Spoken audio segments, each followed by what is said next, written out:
Welcome back to another episode of Front Row Cinema, a movie podcast for movie lovers by movie lovers. I am your host, Teacher Trimboli, and with me, as always, my co-host. I got the all-timer, minor 49er in the house tonight, Mr. James O'Reilly. Out of all the villains, I'll take Minor 49er. He Dude, was probably the best one. the minor 49er was so good. I did my Monsters in Literature project on the minor 49er. That's how Did you really? instrumental. Yeah, that was my final project. That's how instrumental that villain is in the pantheon of great villains. I know exactly what project you're talking about Because because I it's the project that our Monsters and Literature teacher, I just like didn't do it. Like I just like refused to do it.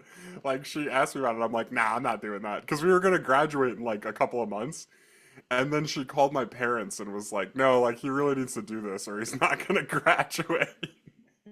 So I threw that project together in like an afternoon. My monster was Godzilla, and I played the Blue Oyster Cult song. That's what I remember you remember that. That one was a on good my one. PowerPoints. Yeah, it was a solid PowerPoint. And anytime you could bust out a little Blue Oyster Cult in class is always a Yeah, win.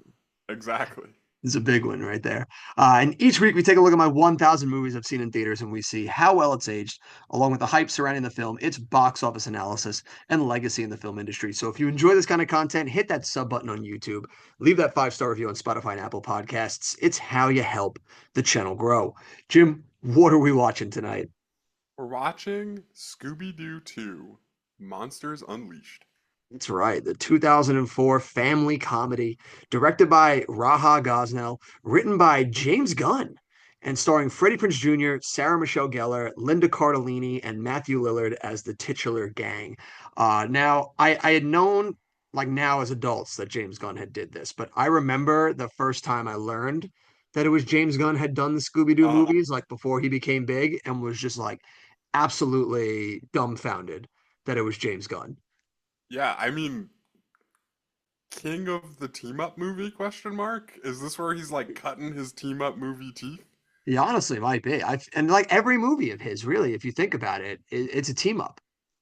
Like you I run, mean, you a run, lot of them you anyway. I run don't down know the if I know pantheon. all of his movies off the top of my head, but Well, like he the wrote, Suicide Squad, yeah, Suicide obviously, Squad, the Guardians Guardians of the movies. Galaxy, all those movies are team up movies. I would even consider. Would you consider Dawn of the Dead a team up movie? No, that's not the same thing. The group of individuals coming together to fight against a zombie horde. That's not a team up No, I mean like I see what you're getting at, but it's not the same thing. Like there's because they didn't have a name, Jim. They didn't name themselves. no, it's as this is like we're splitting hairs on genres, but it's a zombie movie. There's like not all zombie movies are team up movies. They're zombie movies, and most of them are like that, like where a group of survivors gets together and they're trying to fight zombies. I wouldn't consider that the same thing as like Guardians or even this movie. You play that same card in his horror comedy Slither.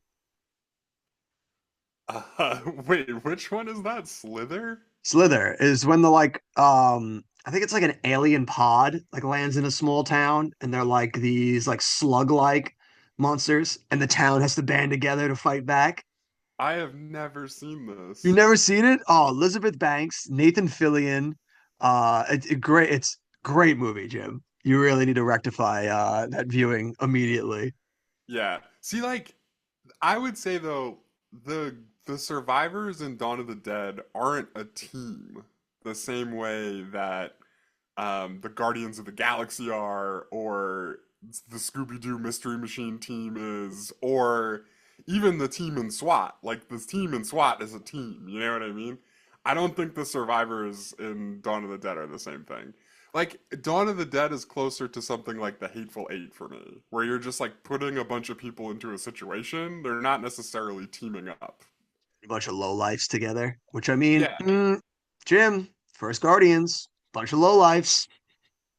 No, but they're a team though by the end of the I know. movie. I know I'm splitting hairs, but this is what I think of it. No, no, I don't you're know. right. Would I'm you just consider Dawn of the Dead a team up movie? no, I'm just trolling you at this point. Okay. It's like, geez, man. I feel like I'm taking crazy pills over here. Really digging my feet in the trenches on this one. We got our DVD cover here for the lovely Scooby Doo 2. I like this one because they do a little different color on the spine there to differentiate it there, a little bit of Scooby Doo-ness. But we got Yeah. our log line on the back here. And it is a mouthful and it reads A masked villain wreaks mayhem on the city of Coolsville with a monster machine that creates real life versions of Mystery Inc.'s former foes, like the 10,000 Volt Ghost, the Cotton Candy Glob, the Skeleman, and the Pterodactyl Ghost. Fred, Daphne, Shaggy, Velma, and Scooby Doo launch an investigation into the monster outbreak that leaves Shaggy and Scooby questioning their roles in Mystery Inc. Eager to prove their detective skills, the ever ravenous duo come up with a secret plan to solve the mystery all by themselves. Can the gang unravel their most challenging case? Ooh. A lot of talking during the routine. I like how they say they're like one of their biggest like former foes, and then they name the most like nonsensical villains, like the cotton candy glob. Yeah. Like those are Well, not I their mean, like, famous foes. this is like one of those things. How many episodes of the original Scooby Doo cartoon do you think there are? I think there's only 2 seasons, and there wasn't a lot of episodes throughout either season. I think if I Right, right. had to guess, I would say less than 50 episodes. Yeah, I would say even 50 sounds like super high. A lot.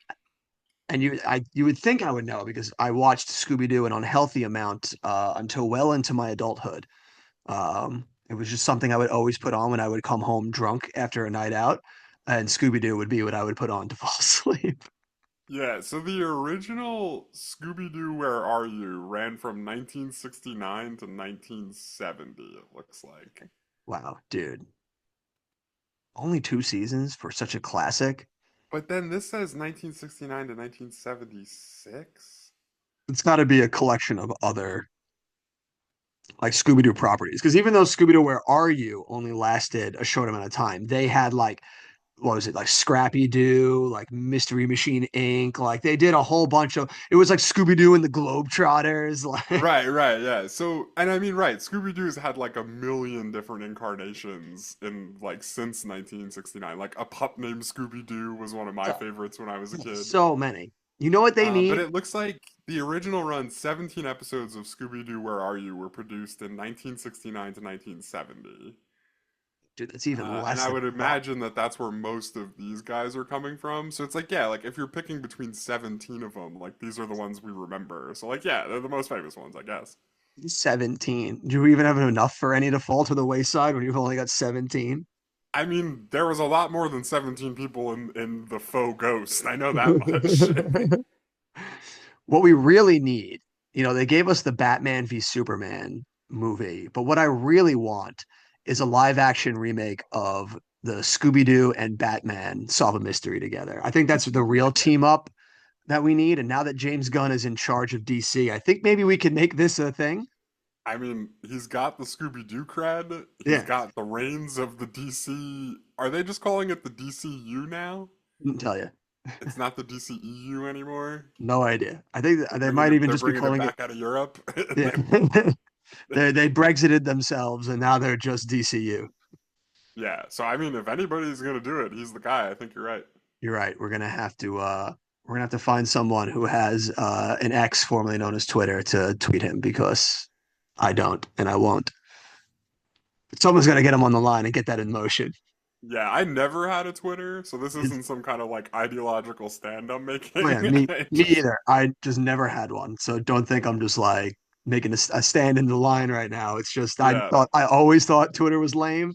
Right. My stance on Twitter has always been that all of you have a very inflated sense of your opinions, and I don't really care about any of them. So, Right there with you, my friend.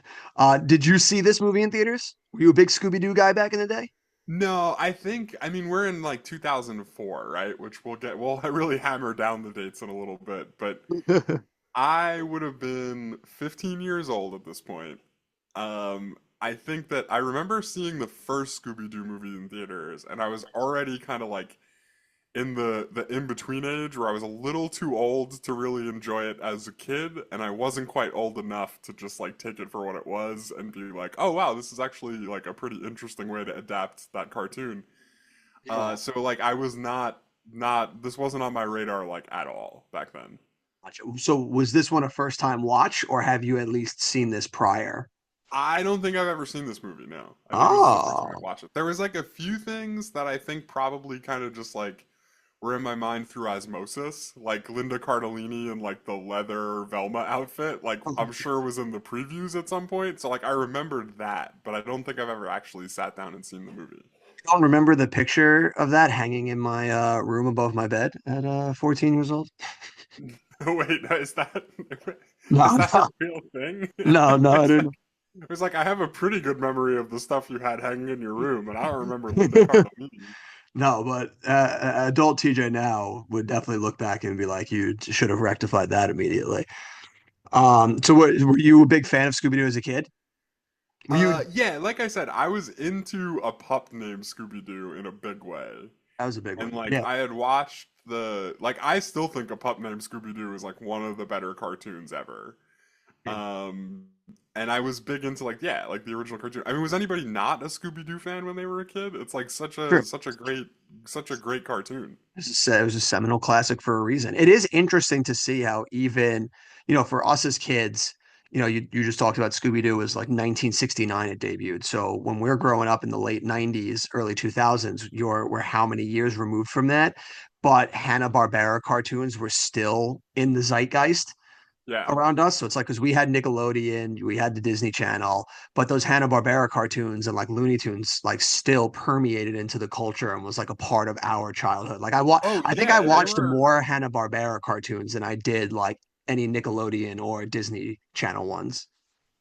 I don't know if I would say more, but I'd say it's pretty even. Like I mean I feel like I'm pretty well versed in the older cartoons as I am in like stuff that was around when that was We were new when I kids. was a kid. Yeah. Because I mean, it doesn't matter how many years removed we are from it. Is there any better cartoon than Wacky Races?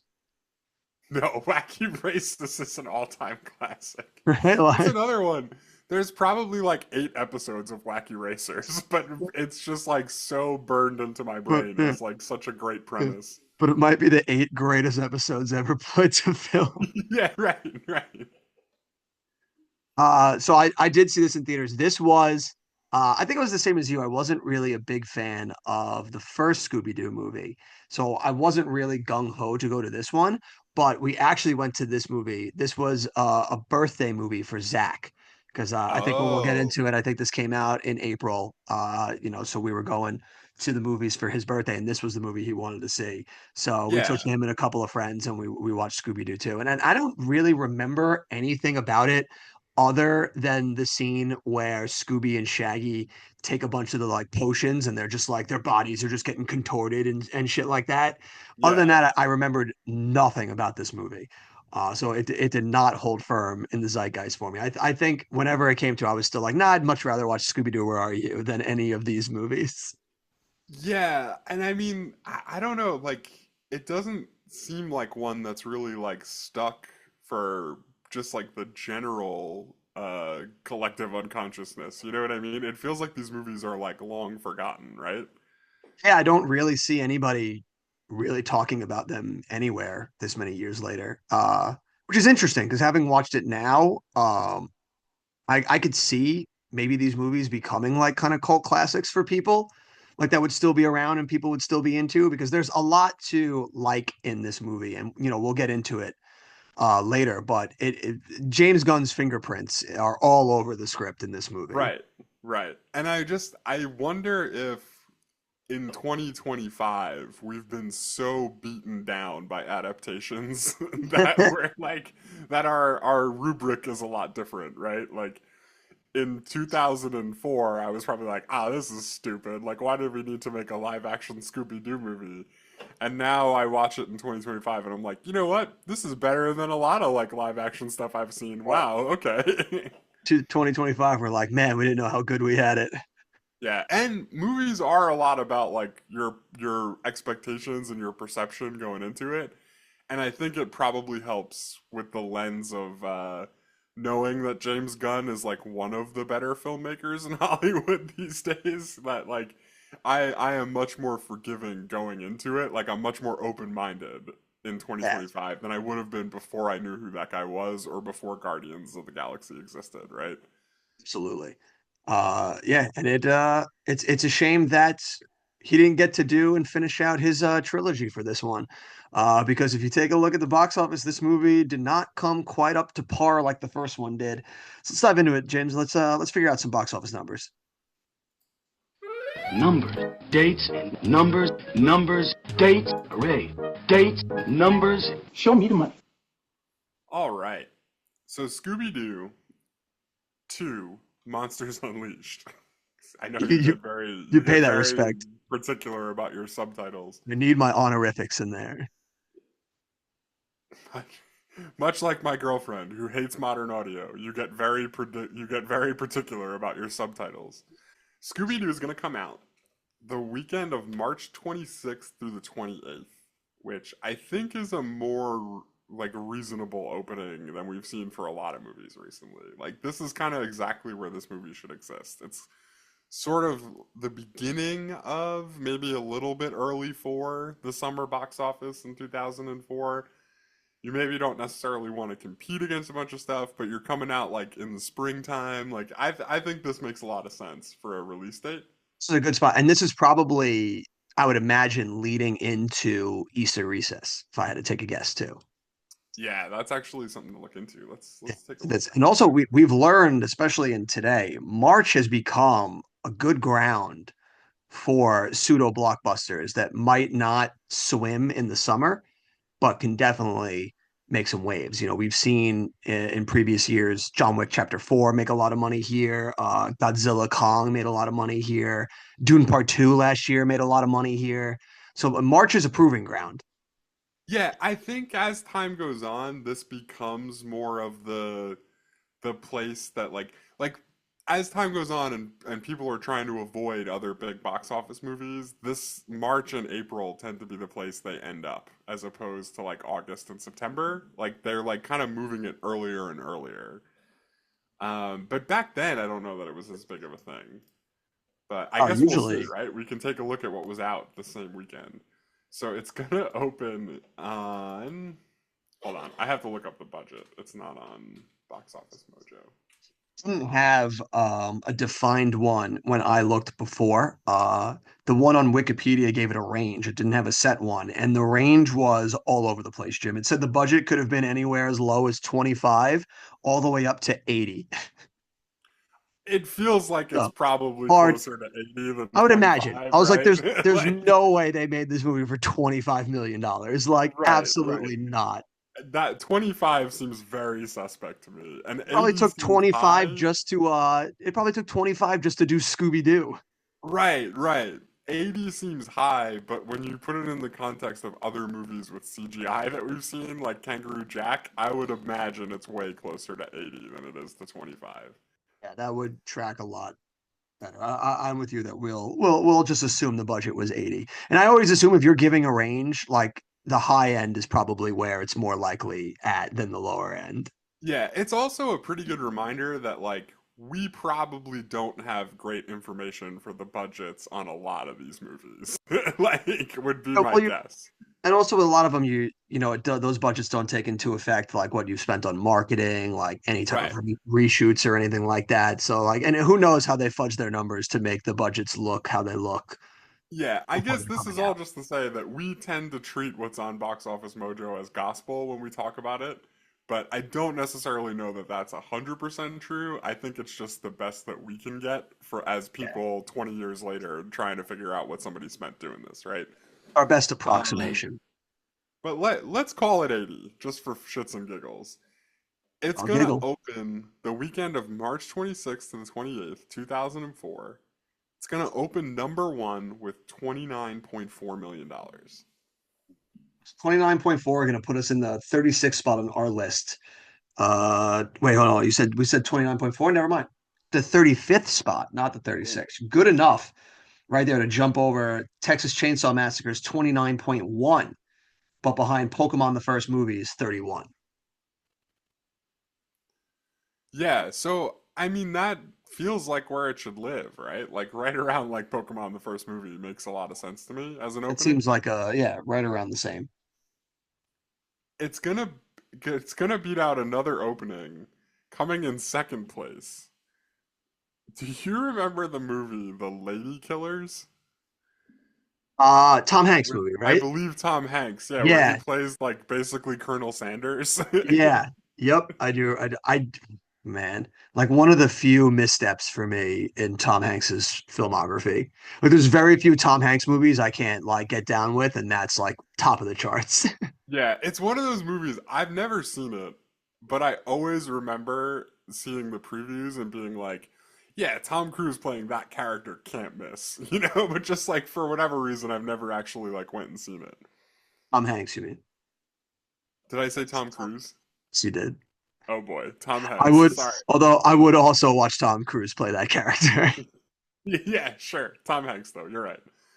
Lady Killers is going to come in second with 12.6 million. So, I mean, that's a pretty good context for what you were just talking about with March, right? Like, where it's not quite the big proving ground yet.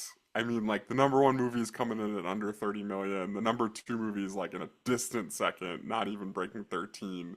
It's like, this is still kind of a dead area. Or Third 2004. place, Dread It, Run From It, Destiny Will Still All Arrive. right, yeah, let's hear it. Third place, Passion of the Christ. I I am knew, not knew, gonna say a number knew or a that was weekend. knew that was coming. March was the Passion's year. Yeah, fourth place, Dawn of the Dead, which we actually just talked about a little bit Yeah. earlier, is in its second week with Oh wow, so 10.7 million. March was the month of the gun. Now, hold on a second. Yes. Are you telling me we did not see Dawn of the Dead together in theaters? We did not see Dawn of the Dead together in theaters. The first time I saw Dawn of the Dead was when you, me, and Ryan, we did a nice little sleepover, and we stayed up all night watching horror movies, and that was the Maybe first time I saw that. Maybe that's what I'm thinking of then, because like I have a distinct memory of seeing Dawn of the Dead with you. So It's that's that one that you're thinking probably of. what it is. We were in my living room and we stayed up until about 6 in the morning and we just watched horror movies. And we were watching horror movies not for the fear of the horror movie, but for the fear of what would happen if we were the first one to fall asleep. Right, right. I think I know exactly what you're talking about, and we're just gonna leave it at that. um, um, and then in fifth place, the only other opening that feels worth mentioning to me here, Jersey Girl, which I Nice. think is a very underrated Kevin Smith movie, if I remember correctly, starring Ben Affleck, and it is I mean, really good. comparative to the movies Kevin Smith is making now, like, yeah, that movie is way above board. Yeah, this is actually an interesting one. I'm probably going to go back and watch this because I remember really liking this in the early 2000s, and I have a sneaking suspicion I would not like it as much now. Interesting. I mean, it has a whole extra layer of context now with J Lo playing the mom who dies in like the opening scene, right? Does it? What's the extra layer of context? Just that they've gotten back together again. Like they had their whole falling out back then, and then got back together again, and then did it all over again. Okay, I was gonna say you're in the loop. No, What no, did they no. call them back in Ben, the day? Jennifer. Ben Affleck's in the loop. Yeah. They've since split again, which I've heard may or may not be related to allegedly certain things involving Diddy. Which Allegedly, yeah, allegedly. allegedly. I've just seen this for like written other places. I'm Jim, not I don't even know who this Diddy person is you're talking yeah. about. Right. No stance is being taken on whether that's true or not. But yeah, allegedly part of the reason they split up again was because Jennifer, what's her name? Lopez? Jennifer Lopez. Jennifer Lopez was dating Diddy back in the early 2000s, and people are saying allegedly she might have been around for some suspicious activity. Oh man. I mean, her skin does look immaculate. There might have been a lot of oil in her in a past life. I'm sure. Alleged Right, baby, alleged allegedly. baby I oil. have no stance on how much lotion or baby oil Jennifer Lopez uses. Outside of that one scene in Hustlers, which I think she probably used just the right Ooh. amount. Yeah, yeah, perfect amount. Ben Affleck just comes home and just sees the baby oil jar just empty, and he's like, "What? Get down!" Yeah, all right. Going into weekend two, I'm hoping that some of these are movies you've seen because I We'll have see. already locked in my pick. as the uncomfortable Passion of the Christ. But there is some opening weekends here that I really hope we'll watch. Scooby Doo though is going to come in third place in its second week. It's going to What's drop it drop? 49.8% down to 14.8 million. It's going to come in behind two epic openings, as far as I'm concerned.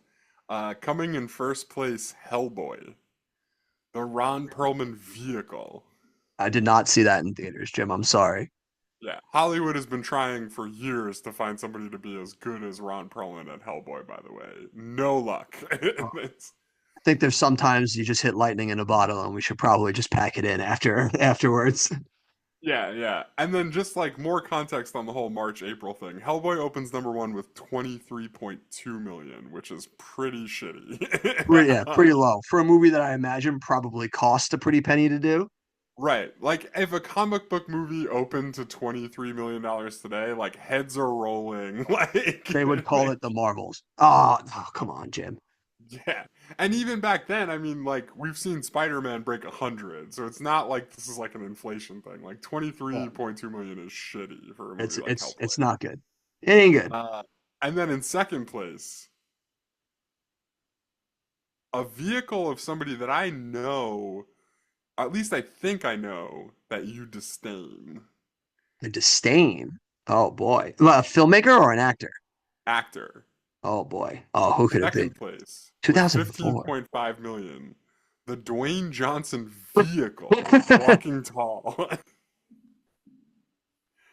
It also, which if I remember correctly, stars that guy from like The Last Ship, like and They got Johnny Knoxville's in it too, yeah, Johnny Knoxville's in it. which is But about all you need to know. I could be totally making this up, but I'm pretty sure the villain is the guy from like The Last Ship and Band of Brothers, which is Is probably the first thing I should talk about when I talk about him, but I always Ne- think of The Last Ship. Neil McDonough? Is that who?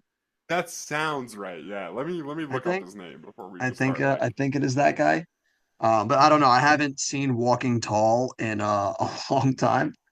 I can't tell you any time in my life that I've sat back and been like, you know what, I could go back to check out Walking Tall again. yeah, I just remember the only thing I remember from this movie is like The Rock gets pulled over by the cops and they're like, "You got a tail light out." And he's like, "No, I don't." And then they like break his tail light. Like or maybe The Rock does that to somebody. I see like I don't remember much I of remember this, all the honestly. context. I just remember I think he like hits somebody like in the face with like a 2x4. Yeah, isn't it this is the one where The Rock becomes like a sheriff, right? Is that it? Or is he I like don't think it, fighting no, against the law? no, he doesn't become a sheriff. He like goes back to the small town that he grew up in, and there's all this type of corruption there now, and he just like decide it's basically Jack Reacher for the most part. Like he comes to Right, a right. small town, like sees corruption and basically puts a stop to it. But I don't think he's a cop. I don't think he becomes one or anything. I think he's just like just visiting home. Right, he's just doing the right thing. No, no, Yeah, so if That's somebody Spike breaks a Lee. taillight, it's like, you got a taillight out. And he's like, no, and then they like break it with a bat and they're like, oh yeah, I bet you do. Oh, what a And dumb movie. this bought us enough time for me to look it up. It does star Neil McDonough as the Ah, got antagonist. it. Got there. Yeah, what a dumb movie. I mean, I will say though, I think that movie probably holds up better, and I think I appreciate that era of The Rock way more than any of the shit he does now. yeah, I mean, this is one I remember really enjoying. So, like, it's another one I probably need to go back and watch because I haven't even thought about it since probably 2004. But it just in my mind, it's like a fond memory. And what an April so far, 2004. What a time. Uh, I did not see that in theaters either, Jim. So yeah. And we're not quite at the point where, like, Dune is coming out in March and April, which is the thing I no. really want to hammer home as we go through this. You're telling me Uh, Walking Tall's not in league with Dune Part One? no, no. It's like, it's not quite a January movie, but it's not quite a summer movie either. Is kind of the existence we're in this The time plane we're frame. living on. Uh, and then I mean, weekend four. Oh, sorry, weekend three. We're up to weekend three. Scooby Doo is dropping like a rock. It's Oh another boy. 45.8% down to $8 million. Ooh. And it doesn't sound like there's any other like family friendly movies in theaters right now. So that's a shame on that part. Not really from what we've looked at, no. There's not really a bunch. I mean, this week, this is another movie. I'm dying to see what your memories of this are. And I really hope it's one that we do, but I have a feeling this is another one we probably watched at like some sleepover somewhere. Coming in fourth place, The Alamo. Talk about a movie I haven't thought about in a long time. I mean, I forgot that one existed. No, I did not see the Alamo in theaters. Actually, the first time I watched the Alamo was in school because I took a 20th century like history class, but through film. So we learned all about history, but by watching movies, and the Alamo was one of the movies that we watched. Yeah, yeah. Oh man, this Which is is just a like, horrible place to like watch these movies for the first time because I'd be like trying to watch the Alamo and I got a guy behind me calling me gay for paying attention. It was a really tough time yeah, to try to wow, watch. that really happened? I mean, geez. Yeah, it was what I was. It was I don't remember if it was the Alamo or no, no. You know what movie it was? It was What? the first time I had ever seen Schindler's List. They showed it to us in this class also, and Oh I my was God. like so into it, like floored. And I forget who it was. It was a kid a grade above us because there was like multiple grades in this one class, and the kid was Was behind this in us. high school? Yes, it was in high school. I think we were in like tenth grade, I want to say is when I took this Oh class. boy. And he was such a pain in the ass because like he was like would just sit in the back talking to his buddy the whole time. And I shushed him because I was like so in on Schindler's List and I shushed him. And he was just like, and he told me to stop being gay for watching Schindler's List. Don't ever change, Long Island. Don't ever change. That's, but yeah, I mean, I'm glad you didn't say it about the Alamo though, because in 2004, what more are you looking for than Dennis Quaid as Sam Houston? Like, what more do you need in We 2004 also, exactly? right? Did we also have Billy Bob Thornton as Crockett? And Billy Bob Thornton played Davy Crockett, Crockett. yeah. And I And mean, then like, and Patrick Wilson was in it too, like early days Patrick Wilson. yeah, I forget who he played. He played somebody else that was also I there. don't know. If you're I asking me forget the who was third at the person. Alamo besides Sam Houston and Davy Crockett, like there's Shit no out answer. shit out of luck at that point. There's only so much my knowledgeable brain can take. Yeah, the only thing I remember from this movie though is the scene when like Dennis Quaid is like, "No, we're gonna pick the battlefield. We'll keep running until one day we're not running," and then he like sets up Santa Ana. Like, oh man, it's so great. So, yeah, I just remember his sweet mutton chops. It was like, damn, hope Yeah, one day I can grow mutton chops like that. yeah, Spoiler and alert, I can't. there's a litany of movies in here that come out, like The Whole 10 Yards, Ella Enchanted, The Girl Oh, Next Door. Jesus Christ. Yeah, it's like 2004, not quite as cool as 2003 just yet, but What like a still pretty hodge, cool. yeah, a hodgepodge of movies right there that you just named. What won this weekend? Because you said the Alamo came in fourth. Dread it, run from it. Destiny arrives all the same. The Passion of the Christ is in first place. Man, Jim, I'm just on a collision course with this movie. Yeah, I mean it's gonna be an interesting episode. I'm just saying because I don't want to give too much away, but the number in this week specifically is wild to me. So I'm like, oh, actually, I'm imagining it's okay, Easter. It's Easter weekend, it isn't it? is Easter Yeah, weekend. I knew Yeah, it. Yeah, of it's course. Yeah, Easter weekend. it's Easter weekend. Of course it is. Oh boy, Catholic guilt is undefeated. Undefeated. I would even though I don't know what the date was in 2004, but I wonder what the total was on Ash Wednesday. Must have been filthy. Yeah. I mean, when is Ash Wednesday again? It's Oh, like what? I Like couldn't tell you. I think it's like 4 weeks before Easter because that's like Ash Wednesday is like the beginning of Lent, right? Yeah, it's the beginning of Lent, but when it Look, starts and occurs, I couldn't tell. you were at my confession before we got confirmed, bro. You need to do better than Oh, this. I was When is there. Ash Wednesday? I was there with you. I watched it happen. I could not tell you. I don't even know when Good Friday is. All my Fridays are good, so Yes. Um, but yeah, I think we're probably like getting a little bogged down here. So maybe we just ride Scooby Doo out of the a top lot of good 10. movies. Well, Just most of these movies we're not going to be doing, so smallly touching on them is not the worst thing in the world. yeah, that's fair. That's fair. And then I really feel like we should come up with like something to like go back and look at some of these because it just feels like such a shame to miss out on them. But On so I many don't of these know. classics. For now, let's just ride Scooby Doo out of the top 10. Weekend four, it's gonna drop. It's gonna actually raise back up to sixth place. All right. With 5.2 million. Weekend five, it's gonna hold sixth place with 3.4 million. Hold the line. Weekend six, it's gonna be in 10th place with 2.3 million, and then finally in weekend seven, it drops down to 12th with 1 million even or so. Ooh. All right. So it's joining the 6 week club. We got some other notable movies in there like How to Lose a Guy in 10 Days, Holes, SWAT, and last week's episode. No, 2 weeks episodes. 51st Dates. Oh yeah. Yeah. I just I really want to stress to people what you're stealing from yourself by being so committed to paying $5 a month for all of your at-home entertainment. Like just look at the litany of movies that were coming out in 2003 and 2004 compared to what we get today. And I don't know, maybe think about it. I'm just saying, maybe play the long game here. Maybe something less convenient is better for everybody. Much more to choose from. A nice smack roll of movies that we're all giving up on by watching shitty Netflix movies over and over again. Yeah, exactly.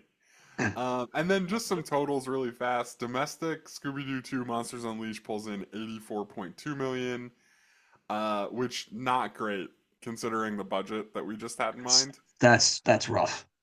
But internationally, it does pretty well, which I think makes sense to me because I would guess that Scooby Doo has some like international appeal by the time these movies come out. Like it's very well known, it's at least recognizable around the world. International pulls in 97 million Damn. for a worldwide total of 181.2. So the international bails it out. That 181.2, good enough to put it in the 38 spot here. Just behind 51st Dates is 198.5 and ahead of How to Lose a Guy in 10 Days, 177.5. So that international kind of pulls it out of the wreckage right there. Yeah, I would say. It's actually like just off the top of my head, it feels like one of the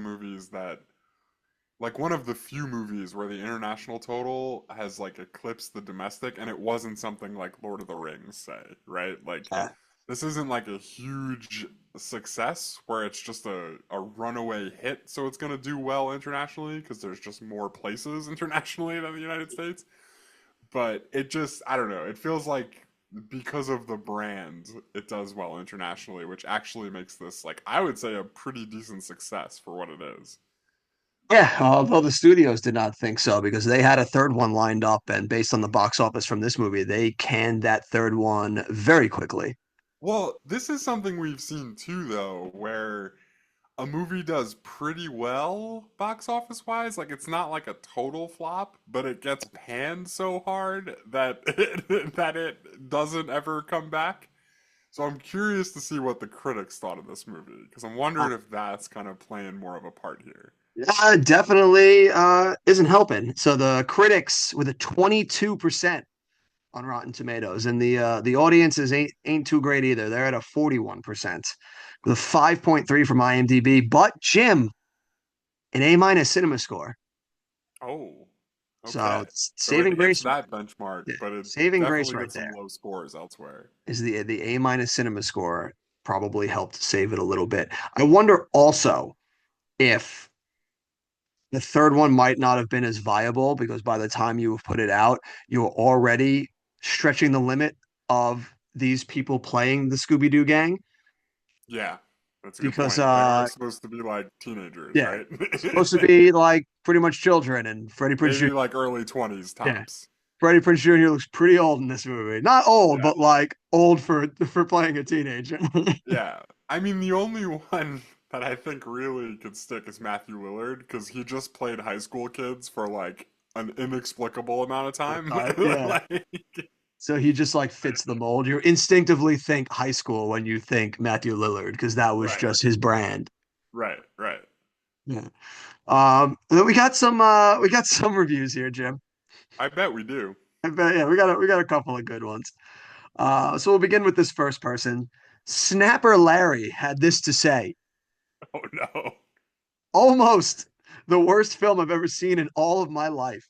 This was made with the quality of a Nickelodeon movie and released as a box office draw.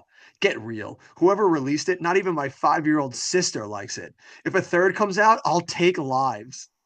Then I'll think I'll of something take worse. lives. Larry, relax. I'll take lives. And then I'll think of something worse to do after that. Something worse Worse than than that. murder.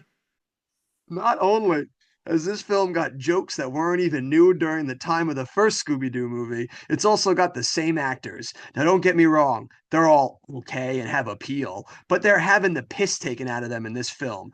Freddie Prince is what? Freddie Prince is GD.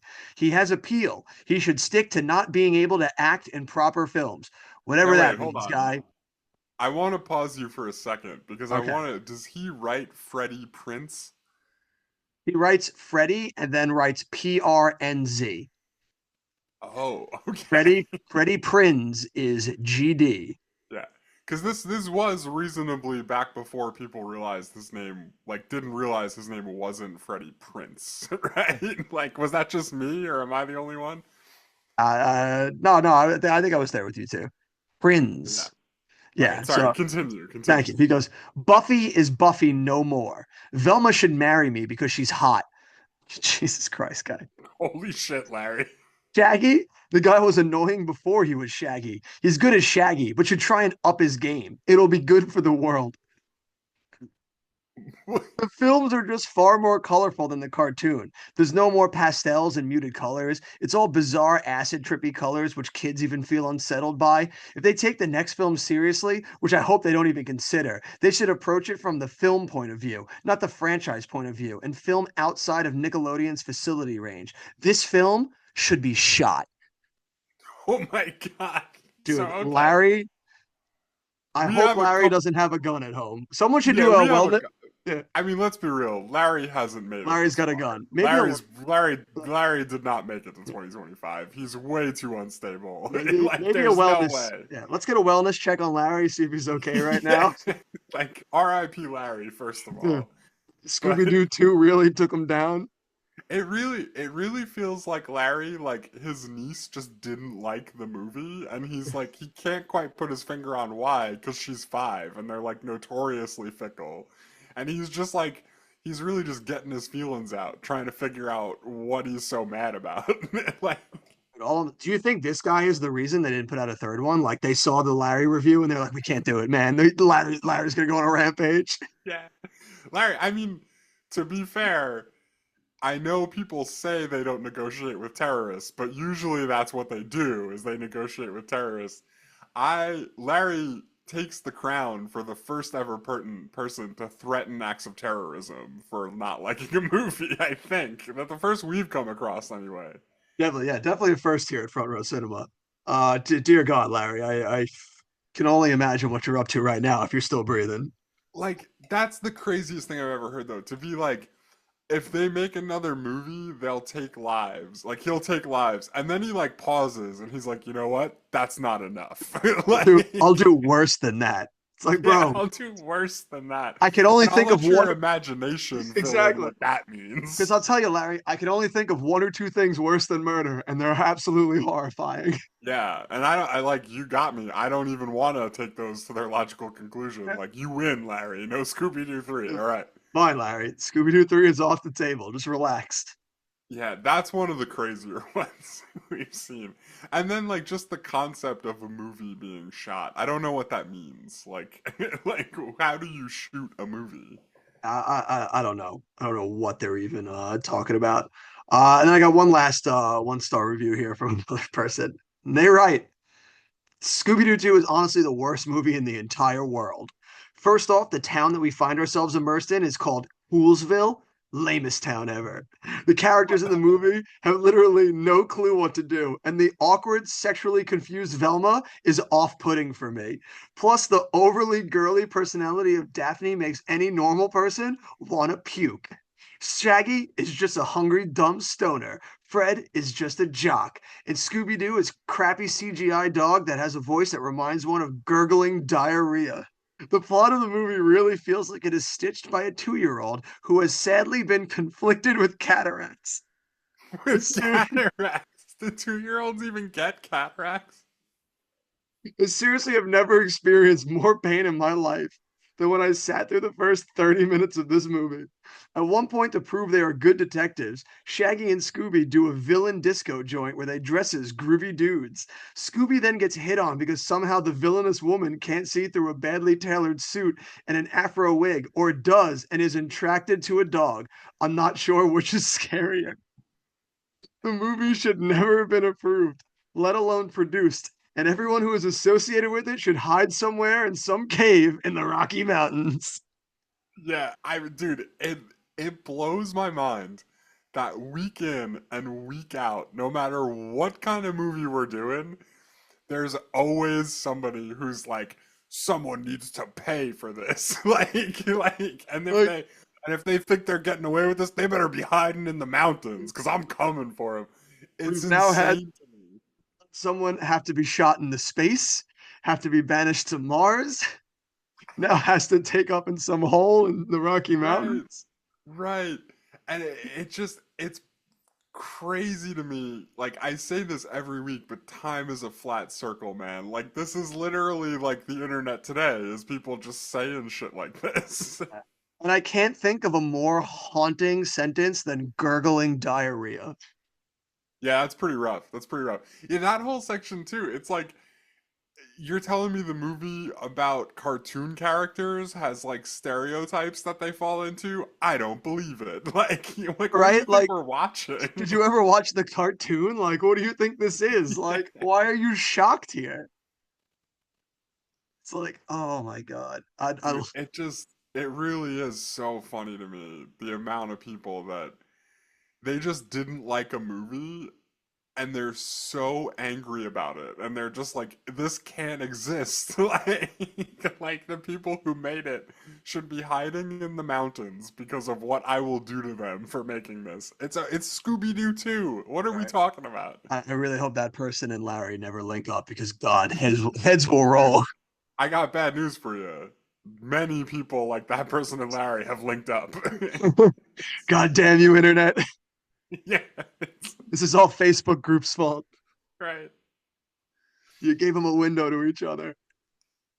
And then we got a couple of 10 stars. Yeah, God, I need some 10 stars. Like, I need people who just feel they're like better than everybody else. They're not trying to murder people. Like, let's go Oh, to that. here we go. I'll give you a couple of people. So here we go. So this first person here writes, alrighty, folks, I am a true blue Scooby-Doo fan. Have been since I first began watching the cartoons on television. And The when I 10 heard star that qualifier. when I heard that Scooby was coming to the big screen, I was so for this project. The first film, hilarious. And the knew that the second was gonna topple that one. And boy, did it. More laughs, more scares, and more do. The whole plot, totally unique. Fabulous to watch. I was laughing so bad that I was in tears. The whole 70s dancing Scooby, I thought I was going to pee my pants from laughing so hard. This movie is the one to watch. And then they write, I wish they added some more ghosts from the original, but don't worry, there's always Scooby Doo 3. Ooh, bad news for you, my friend.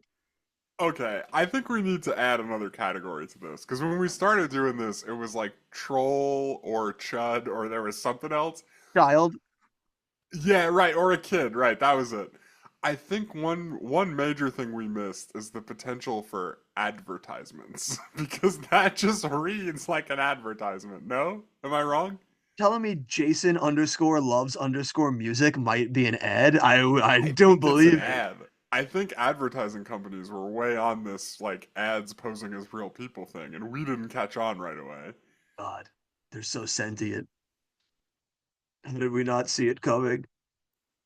Cause Uh, like that reads like copy, doesn't it? Like yeah, no, it does. It reads insane. And like yeah, the movie's funny, but like Dancing Scooby's so funny you pee your pants. Like, come on, man. I don't know about that. I'm I not don't, sure about that, sir. I don't know, sir. Although Uh, maybe troll, maybe it's just trying to get people to like come at him for saying things like that. I don't know.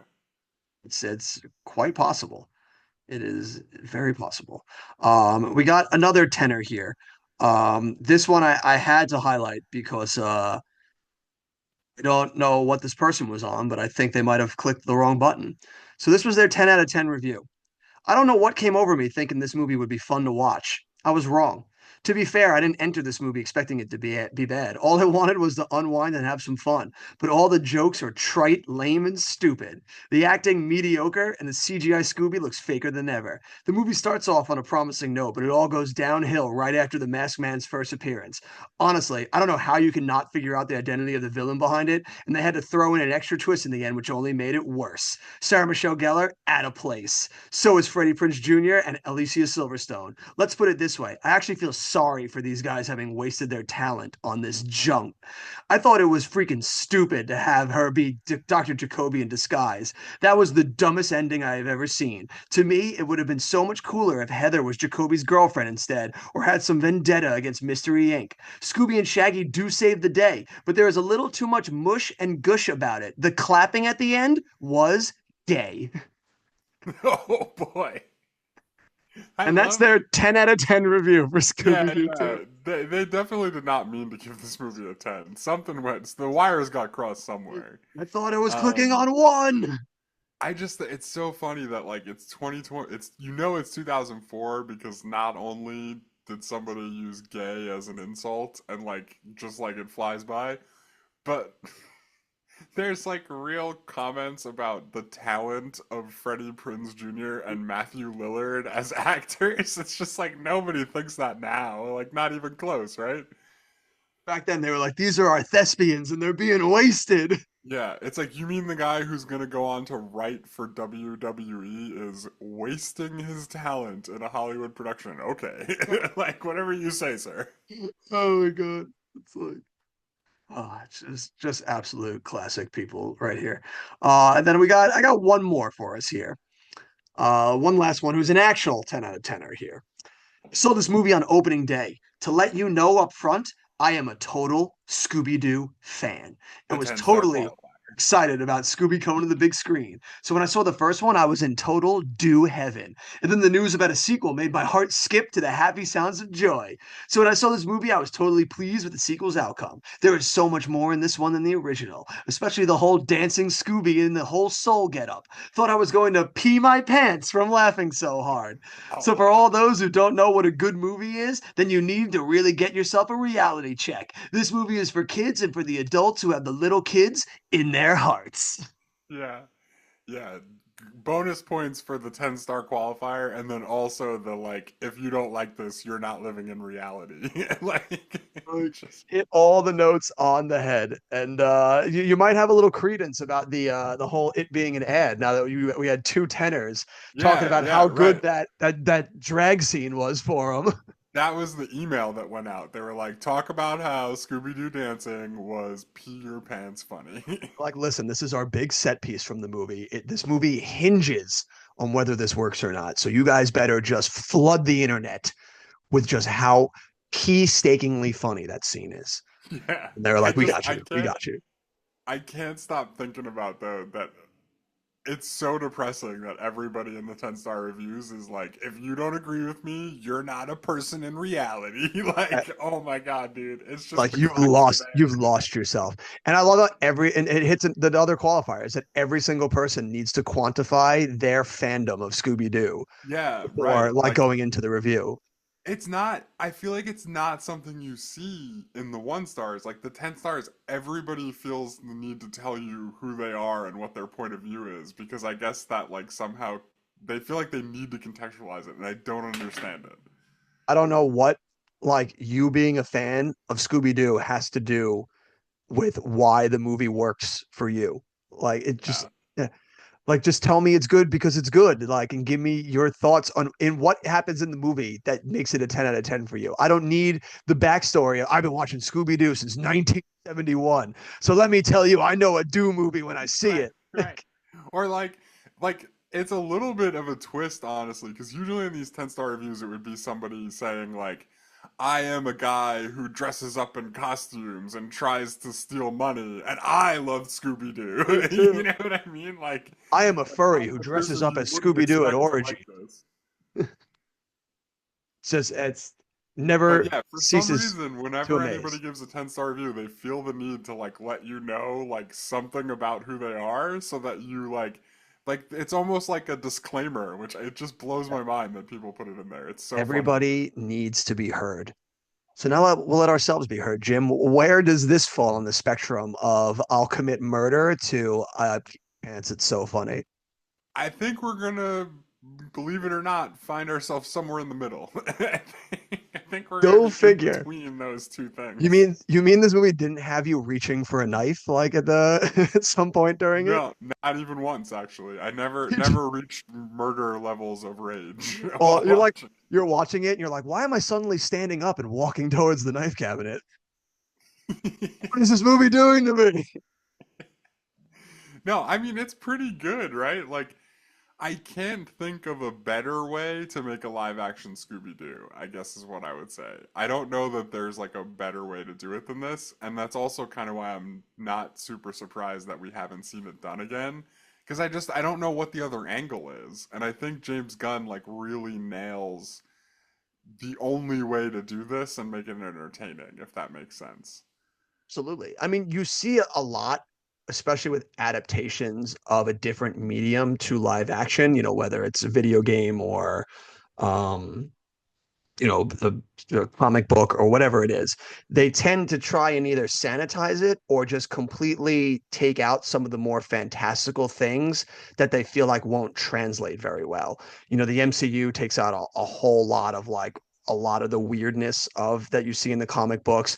Right. Uncharted takes out a lot of the like fantastical stuff of like what Nathan Drake does. So it's so great to see this movie and really let it still shine in the weirdness of what made Scooby Doo so much fun. Like, there's a scene in particular when Velma, Shaggy, and Scooby run into a room and they see a ghost, and then the three of them bunch together and they like are hunched over it, slowly backing up, and it's like Right, right. right out of the cartoon. And that's a thing that like you'd see that in the cartoon and be like, I don't know how that would translate in a live action because it would probably look kind of weird.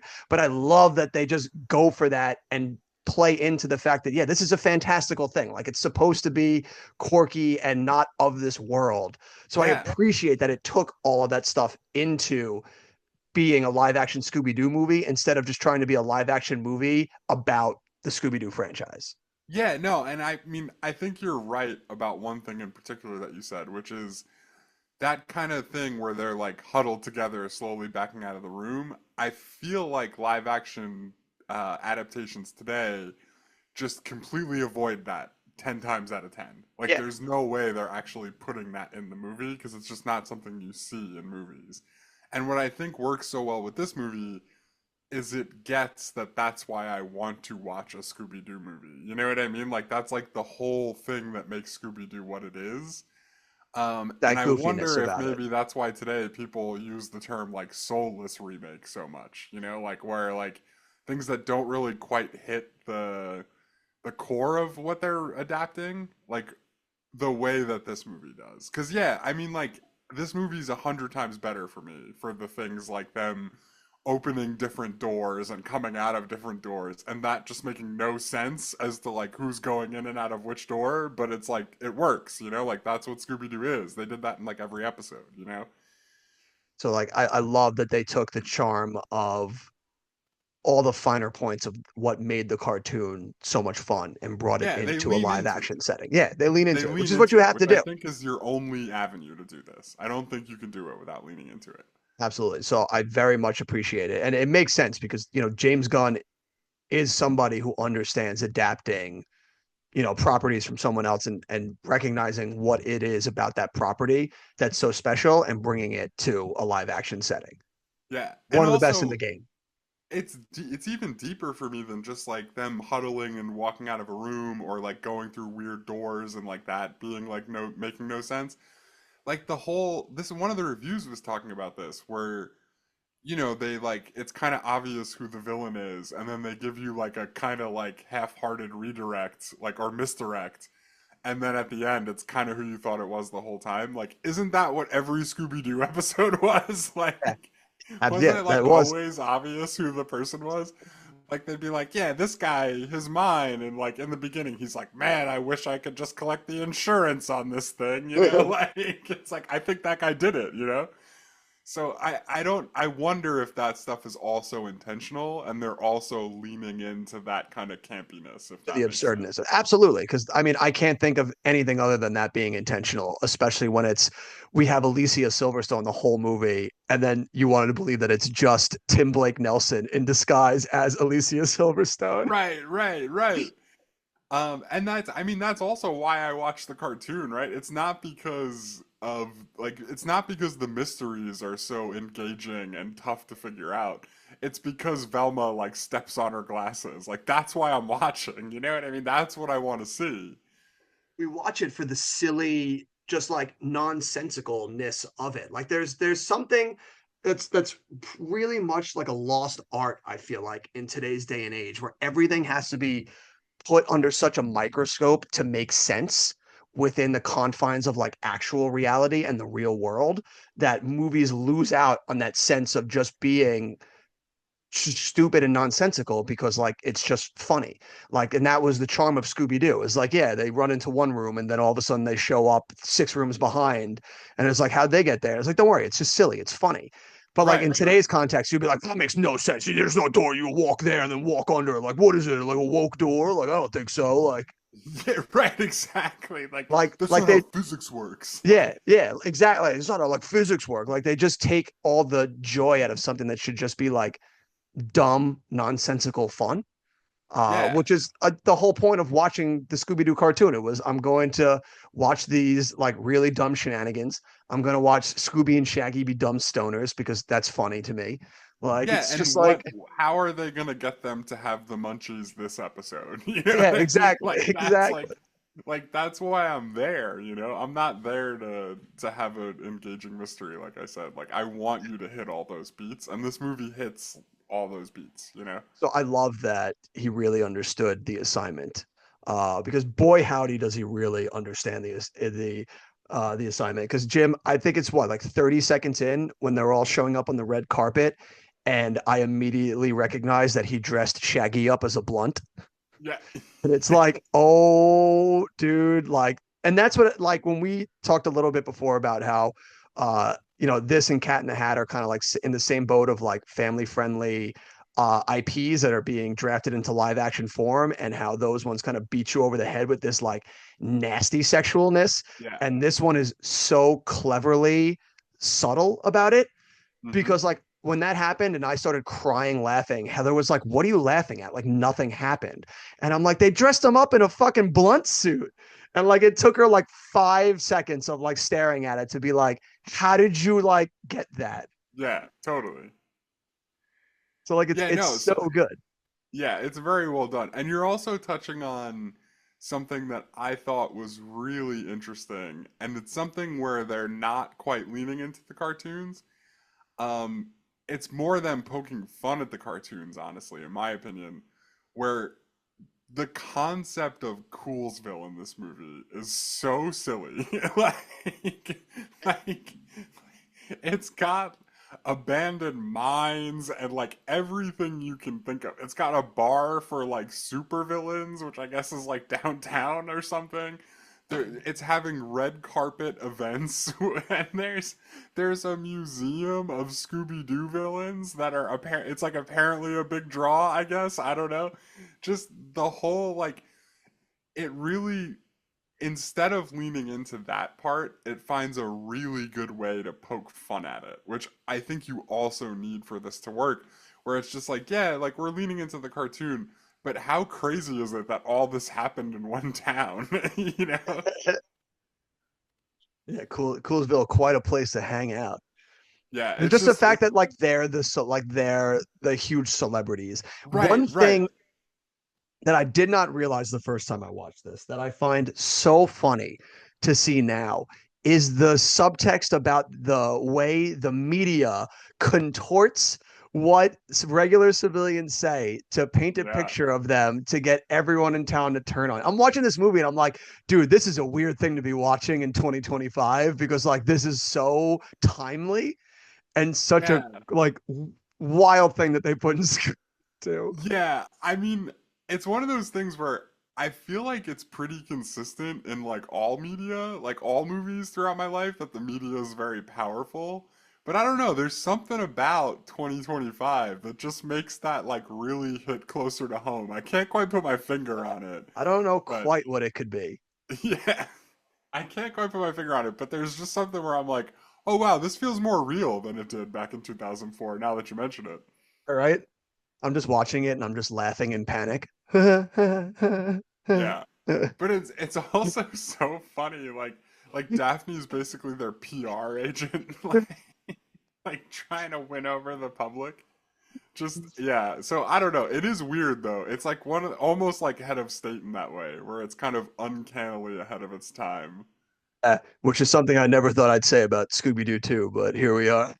Yeah, they were speaking to me in a way that I couldn't understand yet in 2004. That's how I would put it. They're like, I guess you kids aren't ready yet, but kids are gonna love it. Yeah, right.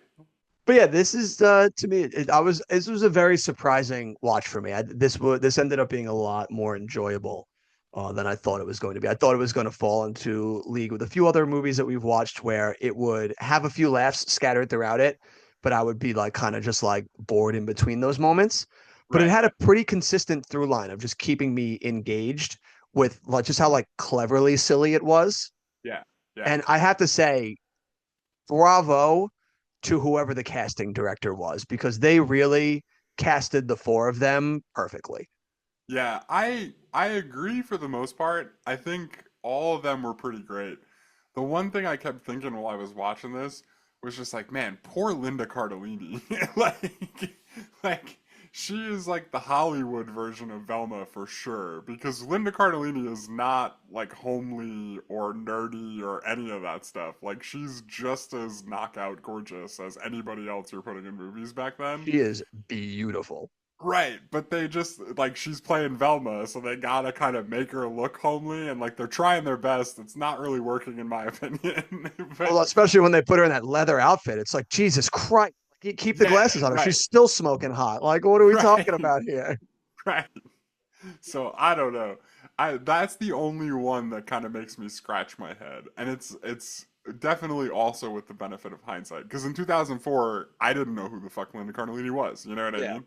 That's also like a tried and tested method for Hollywood back then, too. It's just like, we're going to take a hot girl and we're going to make her look ugly.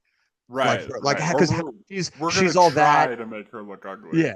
Like Like, Sandra and then, Bullock in Miss yeah, Congeniality comes to mind. and they never work because it's always just like, how are we gonna make her ugly? We'll frizz it like Miss Congeniality. We'll just give her frizzy hair. Like Yeah. she's just like Or this is another great she's all example. that is one. Like they just put glasses on her. Like they do that in this one. It's like we just put glasses on her. She'll be off putting. We got it. Yeah, and to your point, Anne Hathaway in Princess Yeah, Diaries, like Princess just give her Diaries. frizzy hair and glasses, that'll do it. Like, Yeah, it's like it's so funny. Like it's a tried and tested method to be like it's a lot easier. We'll just take a really attractive woman and just like make her look a little uglier. So that way when we do the butterfly effect, like she's looking smoking hot again. yeah. So no, I agree with you though for most of them. Like Matthew Lillard, I don't know that you can beat Matthew Lillard as Shaggy. I mean, Matthew Lillard was so good as Shaggy. He does the voice work for Shaggy now in the Right, cartoons. Like that's right, how right. good he was. Like Yeah, yeah. they were like, you Um, do this from now on. Like I'm interested though, because I don't really have a lot of bad things to say about this movie, and honestly, not really a lot of good things either. I think it's just like a really good way to adapt a cartoon. So I'm interested to see how would you recast this if you were making a live action Scooby Doo movie oh, like right now? we Who were would doing you this put in the roles? today. Oh, dude, that's a tough one. All right. All right. So we need dude, he's probably too old. For Fred, you need a Chris, right? We gotta call up a Chris. I But mean, all the Chris's are too old at this point. I think we could play the game where is this movie better with Chris Evans, which I think is a really good game to play because I think the answer for a lot of movies is yes. I don't know, dude, you know who plays kind of a doofy a doofy pretty boy pretty well? Chris Who's Pine. that? Chris Pine. I mean, yeah, he's kind of old too, though. That's what I I'm mean, saying. you're right. Like, All the Chris's are too old. yeah. Is there like a younger Hemsworth we could throw in there for No, Freddy? Like, all of the Hemsworth brothers are way too old to be what playing. about a Skarsgård? So they got to have like a nephew or something that can play Freddy that's like 20, We right? need a young Skarsgård. Well, all right. So pull up a list here, Jim, of young actors working in Hollywood right now. You know what? I'm not gonna pull up a list because Oh, I'm just gonna throw a name at you, and I want to uh, see what you think. you can say Timothy Chalamet. No, no. Oh, He did come to mind, but he's not the name I'm gonna say. okay. Who are you gonna What say? if I want Jimmy Woke as Freddy? Jimmy Woke might also be a little bit on the older side, I don't want to hear it, bro. I don't wanna hear but it. you know me, I'll take Jimmy Woke in anything. So I will absolutely stretch my credibility to put him in the role as Fred. Yeah, no. I mean, like, I don't know that Chalamet can play Fred. I don't think it No, no, quite not for fits. Fred. He needs to Chalamet, have you'd like have to a put like. Chalamet. He's Too lanky. small. You need Yeah. somebody with like some build and some like a square jaw to play Well, Fred. Chalamet would have to play Shaggy, but he might be too short for Shaggy. Shaggy's like a tall dude. I guess. I think you could. I think you could He, get away with the height. I the like. height. He could be I don't know that the height is what's driving me here. he could be manic enough to play Shaggy. All right, for He could be stoner. Daphne, Daphne, what do you like? Anya Taylor Joy. I was just gonna say, give me Anya Taylor-Joy for Daphne. Easy pick. All right, now who can we need a Velma. What's that lady from The Office's name? Mindy Kaling. Yeah, no, I'm just kidding. I'm just trying I to think she get might some also ratings be a out little bit there. on the old side to be playing a young or at least a younger No, version but of Velma for did you this. watch the Velma show that she did? People got Absolutely real no. angry about that. Yeah, no, I saw the vitriol from people. And I mean, I'd never planned on watching it even before I saw the vitriol, so don't think, the chuds were keeping me away from it. I just never had any interest to watch it. Yeah, I mean, I But watched the first season. Like, there was no reason to get so angry. It wasn't great, but it was like oh, pretty gee, funny. You're telling me the chuds might have overreacted? Yeah, it was pretty funny. I kind of liked it, I, honestly. I never would have assumed that the chuds might have had a little bit of an overreaction to what is a child's cartoon. Yeah, but no, I don't know. I don't know that I have a good pick. I certainly don't have as much of a slam dunk as Anya Taylor-Joy as Daphne for Yeah. Velma. Honestly, I don't think we have much of a slam dunk as far as younger talent that could like look as good as the four that they cast here in 2000. It's another lightning in a bottle moment. It Yeah, feels I don't like. know that you can top it, but Oh yeah, I don't know. I think we can just say Anya Taylor-Joy as Daphne, and then collect our royalty checks, and Yeah, then that's what we that can one's a do. slam We dunk did for the sure. work. Let's Yeah, wash yeah, our hands of everything else. yeah. That one's a slam dunk. We could take that one to the bank. I'm all in on that one. But yeah, I don't know that. I think much like you said, this is just a well adapted movie that brings the Scooby Doo cartoon to life in the way that you'd want to see it. Does that mean it's like a movie that you're going to be like singing the praises of and be like, this is one of the greatest things ever made? Like, no, it's just a fine way to spend 90 minutes. Like, it's not the greatest thing. It's not horrible.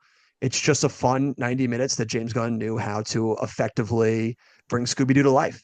If there was Yeah, one thing that and this for me is not so much a nitpick in that I think the movie is worse for being it, but I just think my personal preference, I would have preferred them to be a little bit more closer to the cartoon in the sense that I love that it was always just there pulling up into a random adventure, less than it is like, hey, we're like the local right. celebrities of this town and this adventure is Yeah, unfolding around us. that's Uh, fair. so I would have liked a little bit more closer to that. But again, that's more just a personal preference than it is that the movie they gave me is worse for it not being that. Yeah, that's fair. Yeah. So I think you transitioned me kind of nicely into the only thing that I wanted to on IMDb, Okay. and I'm not even really on IMDb. You said that this is a great way to adapt a cartoon show.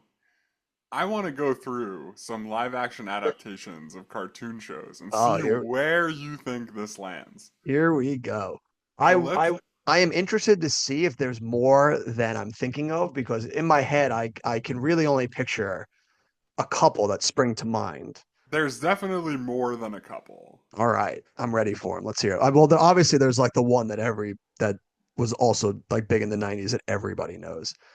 So I'm interested to see some of the other ones. Oh, okay. I'm not sure which one you're talking about. I'm gonna start a little bit later than the 90s, I think. Are you taking Scooby Doo 2 Monsters Unleashed or Fat Albert? Starring Keenan Thompson, if I remember correctly. I'm taking Scooby Doo too. Hey, hey. No, I'm taking Scooby Doo too. Okay, all right. I think I'm probably taking Scooby Doo 2 also. I remember watching Fat Albert, which actually also comes out in 2004, which is interesting. Did not see that in theaters. I can tell you that. I remember watching Fat Albert once, and even back then in 2004, I was like, "Nah, I'm good." Uh, all right. Are you taking Scooby Doo 2 or the Matthew Broderick vehicle, Inspector Gadget?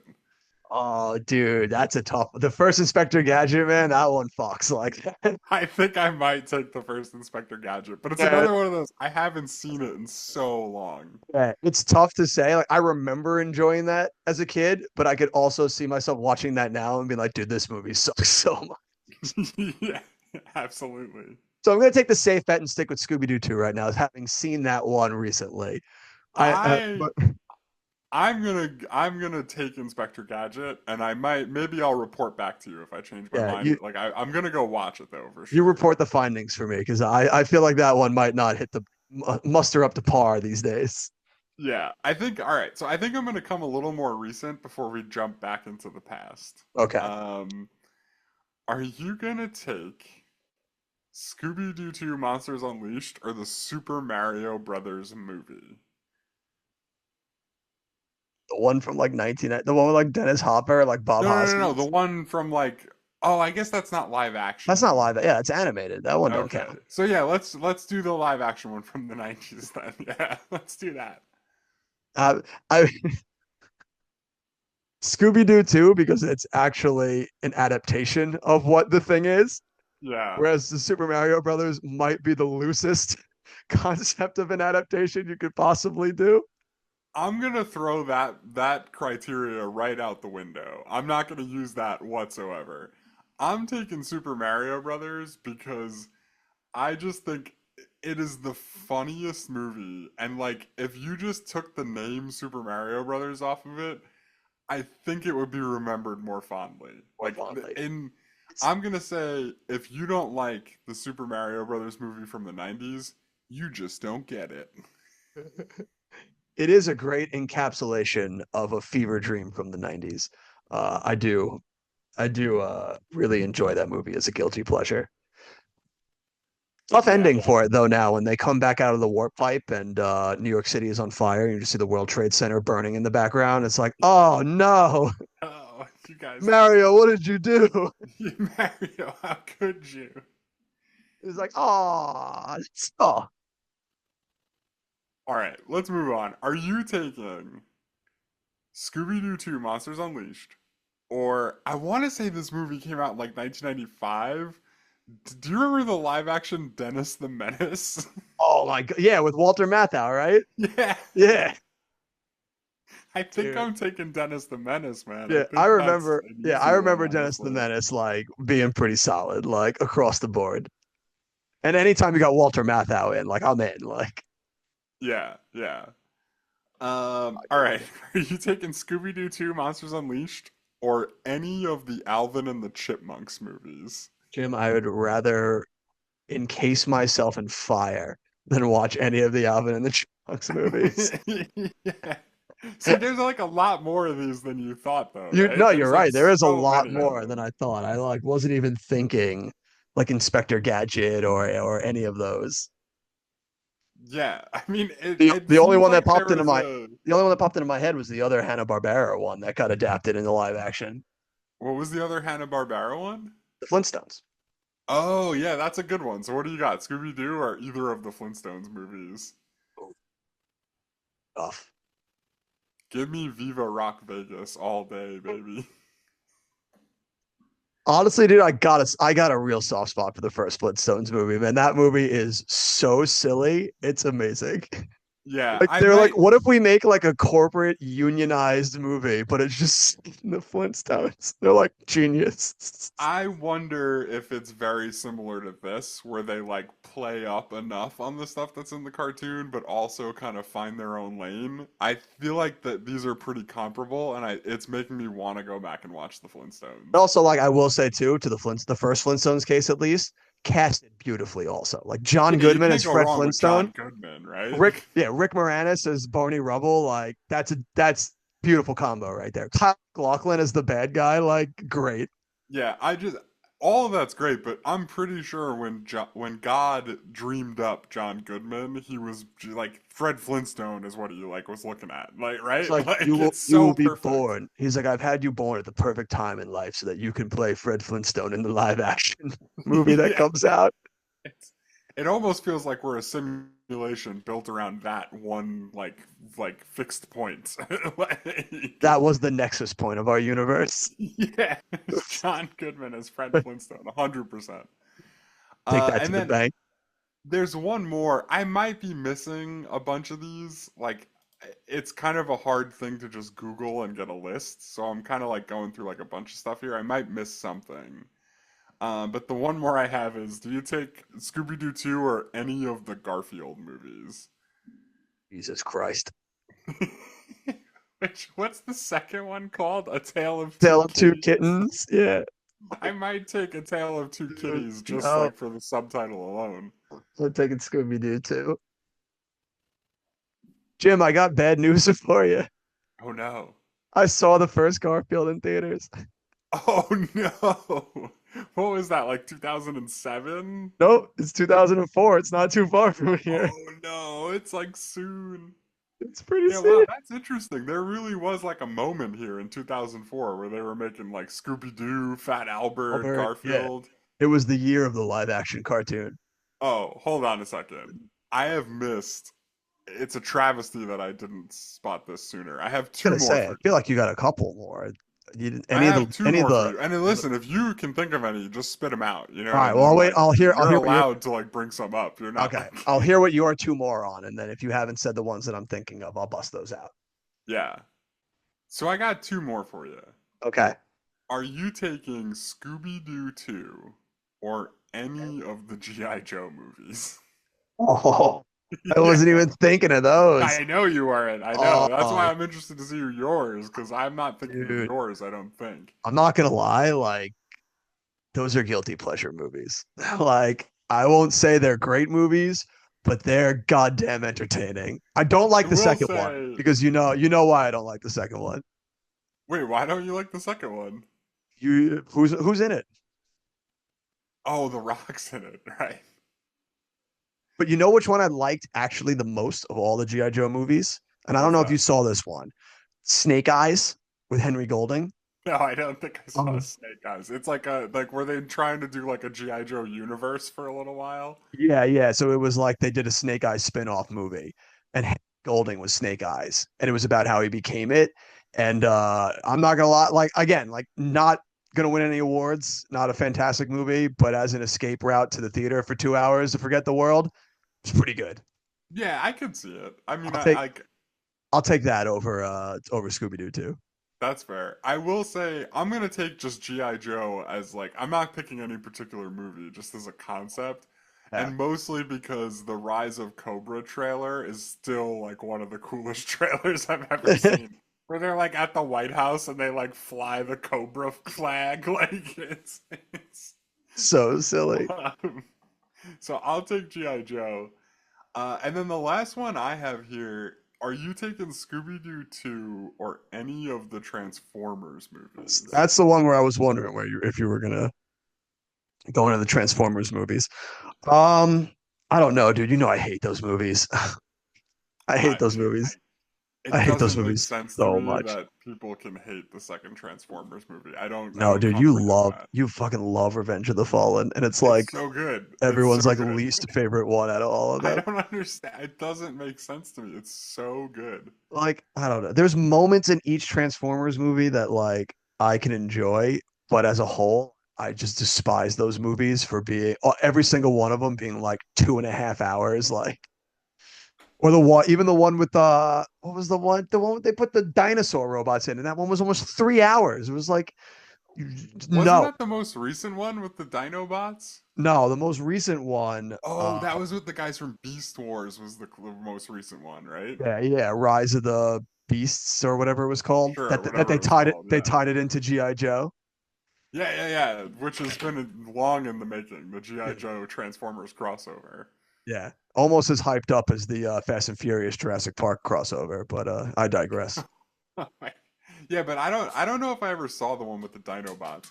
I just like when somebody does giant robots fighting in a movie better than Transformers 2, give me a call. That's all I'm saying. I Like, don't think I ever will. So take that with what you will. But yeah, I would take Scooby Doo 2 over any Transformers movie. I just there's a special place in hell for how much I despise those movies. So that will be my path. wow. I mean, like I hate a lot of them. Don't get me wrong, but I don't hate them as a whole. Yeah. That one, well, the ones with Mark Wahlberg are all pretty bad. What was Oh, that those one? ones The are Last so Night? bad. The one, yeah, last night, and then I think Age of Extinction are the other one, where one of them is like the one kid has like the statutory rape Yeah, he's got clause, like the law written the out. Like, law oh like no. laminated. He's like, it's all right, I could have sex with your daughter. I was like, dude, what is these movies? Like, you just gotta stop. I mean, I will say though, you're pretty obviously supposed to hate that guy. Like, that's somebody writing that in there to be like, man, if you ever met this guy in real life, you would hate him immediately. Uh, and I do. I really, really do Transformers. Would we pick any of the Looney Tunes movies as counting? Yeah, I think they do. I think Like that's a good point. Space Jam, both Space Jams, and Okay, yeah. back in action with Brendan Fraser. Sure, so let's do those. Would you take either Space Jam movie? I'll take the first one over I would Scooby Doo. I would take the first Space Jam. I've never seen the second The one. second Space Jam can also join Transformers in the pit of hell that I've reserved for those movies. The Yeah, and second then one I mean, is insane. Like when they have the actual basketball game and they have it littered with all of the Warner Brothers characters, it's literally insane because you're watching all the background characters that have come for this basketball game, and it's like the White Walkers from Game of Thrones are there, but then they put the Joker is there, but then they put the Druids from A Clockwork Orange there, and it's like Warner Brothers, those guys are rapists. Like, why would you put them there? yeah, that's a decision for sure. All right, hold on though. I got so many more. I Uh, got we so many more. we've unlocked the door. Yeah, Pandora's because box is I'm open. you once you said Space Jam, I was like, wait, there's got to be more things I'm missing if I didn't say Space Jam. Do you take Scooby Doo 2 or any of the Ninja Turtles movies? Yeah, dude. Deep deficit here, Jim. Um, Now are we talking the Michael Bay ones from the 2010s or the originals from the 1990s? The 2010 ones are all animated, aren't they? No, no, there's two of them that are live action, but they like CGI'd the turtles. But like Megan Fox is April O'Neil. They're live Okay, action. yeah. I mean, if you want to Yeah. pick one of those, feel free. No, no, I don't want to pick either. I hate both of those movies. Those two Yeah. movies can also join Transformers in the pit. I will take But the the first first, Ninja yeah, Turtles movie over like most movies. Like when honestly, Splinter is like, "Don't you have a family, Danny? Someplace you can go to?" Like that's like unbeatable in my opinion. I always liked Cowabunga. Yeah. Yeah, no, the I'll first take the first Ninja Turtles of movies for all of sure. the movies we've done so far, that first Teenage Mutant Ninja Turtles movie is easily the best thing we've mentioned. It's that movie is so good. Like I die every time when Ralph wants to like go to the movies and he just puts a trench coat on with a hat and they're like they'll never recognize me. Yeah, yeah, and I mean, like the turtle suits are so amazing. The fight scenes are also amazing. Yeah. The turtles, like individually, are such great characters. Like Raphael's like all angry all the time, and Leo's trying to be the leader, but it's hard. Every- I love those movies. I yeah, love that movie, the first one specifically. everything about that first one is just so good. So yeah, absolutely. This is a more recent one. Do you take Scooby Doo 2 or Harold and the Purple Crayon? Shut up. No, that counts, dude. What are you talking Shut about? shut up.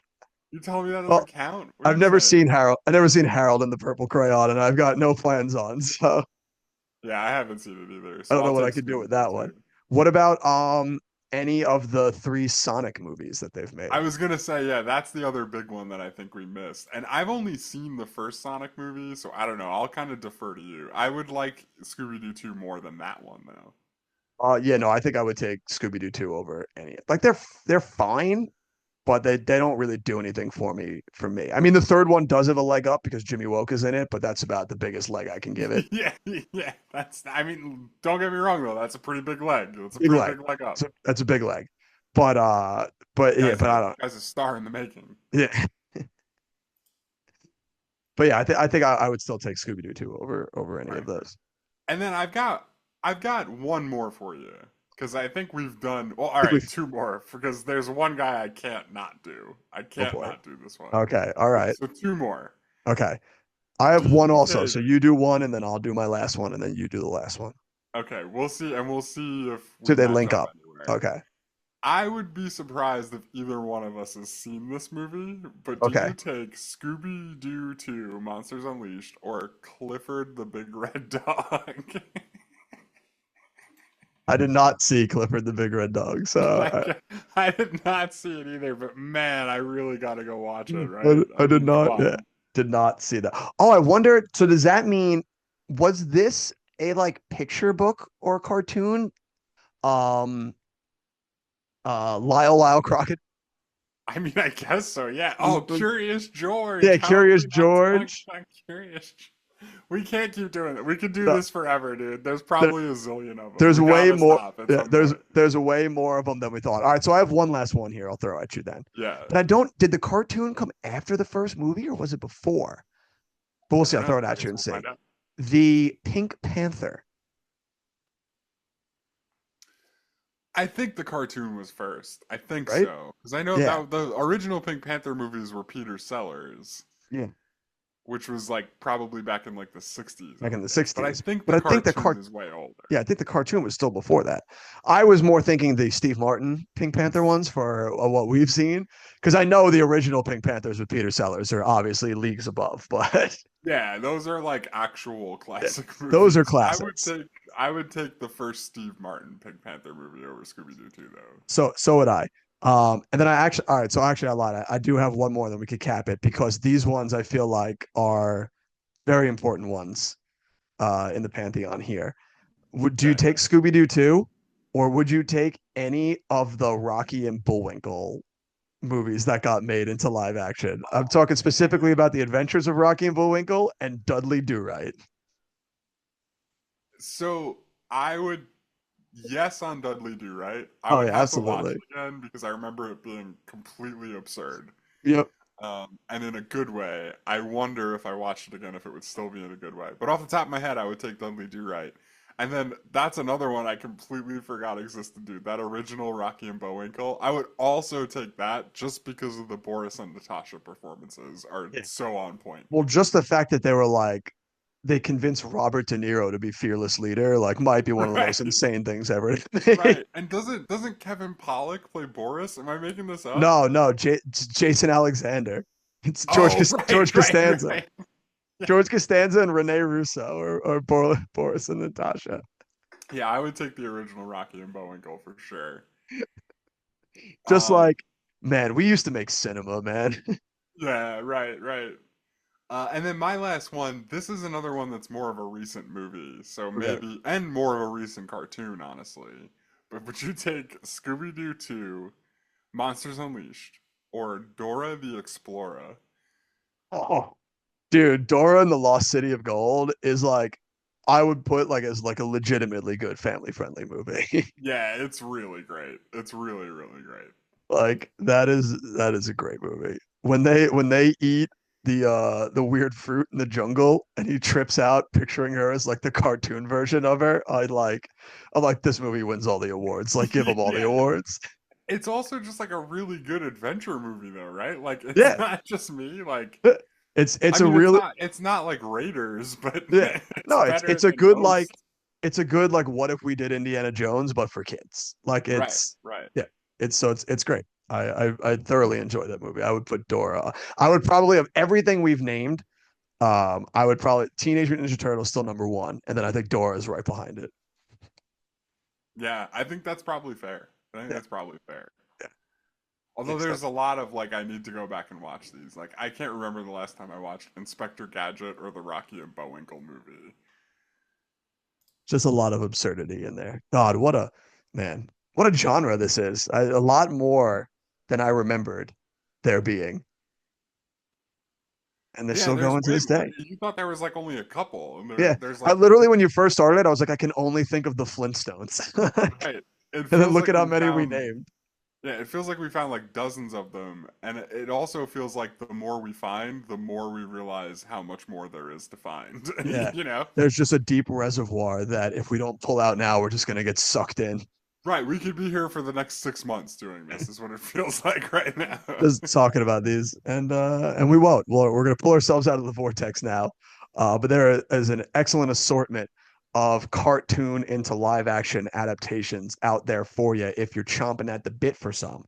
But for us right now, we're gonna turn our attention to the star ratings. Do you I'm think, Rod? Roger Ebert. Oh, been a scene from the best film of the decade. This is a great film. Man, shocked to hear it come out. Do you Yeah, think I Raj would have? think Do you think Raj would have wanted the drop? uh I don't know. What do you think he gave it? I think he gave it 3 out of 3? 4. Hmm, Yeah. a little high on the Raj there, Jim. Oh yeah, I'm He, overestimating it. he overestimated the Raj. He gave it 2 out of 4.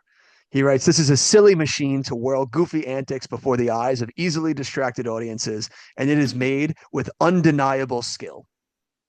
Wow, Raj, amazing. Yeah, He right? always finds a way to turn our entire episode into one sentence. He's Just a gets it fucking right to the wizard. point.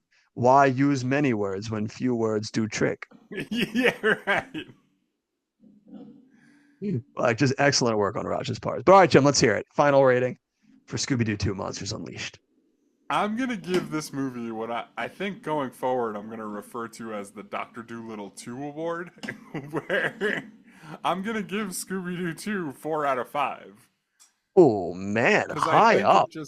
it does everything that it sets out to do with like flawless execution, which I think is kind of what Raj is saying. He's saying like it's done with a lot of skill, even if the goal here is kind of ultimately silly.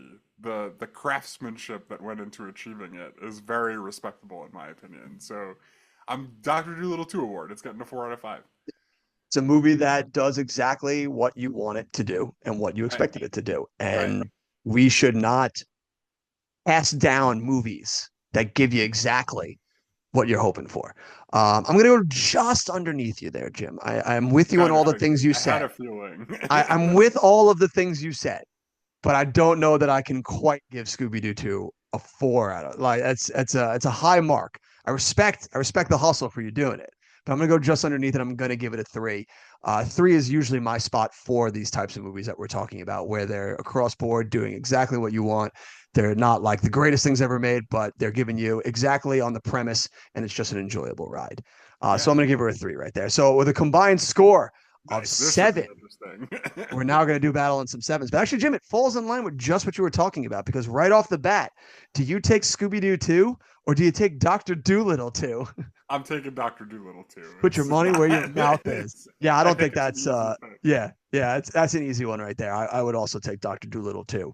But it falls right in line with the company to keep that you're talking about right there. It's going to be just along. It's going to sit now in the 25 spot. It breaks just makes the top 25 right Ooh. behind Dr. Dolittle 2 and just ahead of Armageddon. I'm sure there's plenty of people out there that might be frothing at the mouth right now that we would consider Scooby Doo 2 a better movie than Armageddon. Yeah, well, But you say that, and then I say, would you take James Gunn or J.J. Abrams? And I think there's a really easy answer to that yeah, question. very, very true, Jim. Very true. Now you did not guess. You did not get the movie in the box office for next week, so we can take a guess here. Okay, I'm going to give you a layup here, Jim. I'm going to give you a very easy guess this week because it's okay. a very exciting time for us here at Front Row Cinema. Our Oh, next week's wow. movie Have we is made it? actually the start of our journey together, seeing movies in theaters. All right. It's got to be Mean Girls then, right? It is. We are diving into Mean Girls, which looking back on it now is the funniest first movie for just a group of 14-year-old boys to see as their first movie together at the theater. See, I don't really think that it is because I think if time has taught us anything, it's that Mean Girls like checks a lot of boxes for everybody, like, and it's really funny. Like, it feels like the perfect movie for us to have gone and seen. It is absolutely a kickoff point. I'm very excited that we're finally getting to this, now era of Front Row Cinema here, where we're going to be diving in from every movie. More often than not, every movie going forward, we more than likely saw together. So we will Yeah, and now we're have also more going to start episodes or getting not. to like week to week, right? Yeah, yeah. So now, Like yeah, we more start more than going us. every week, not too Yeah, long after Mean Girls. yeah. We won't be jumping around months so much anymore, as it is the new standard going forward. Was that every Friday after school, the boys would round themselves up.